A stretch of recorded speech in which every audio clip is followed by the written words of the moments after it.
मराठा आरक्षणाच्या कायदेशीर लढाईबाबत एक अत्यंत महत्त्वाची बातमी समोर येते। राज्याच्या राजकारणात नेते अधिक असले तरीही मराठा समाज हा मागासलेलाच आहे असा थेट युक्तिवाद राज्य सरकारने मुंबई उच्च न्यायालयात केलेला आहे।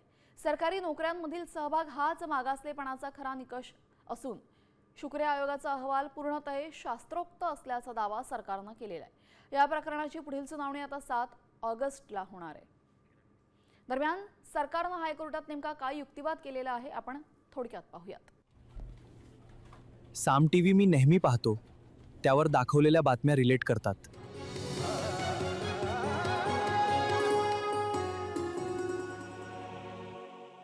सार्वजनिक क्षेत्रातील सहभाग म्हणजे सरकारी नोकऱ्या। राजकीय पदांमुळे समाजाचं मागासलेपण संपत नाहीये।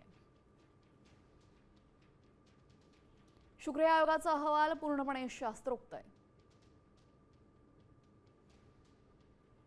आरक्षणाची 50% मर्यादा वाढवणं आवश्यक आहे।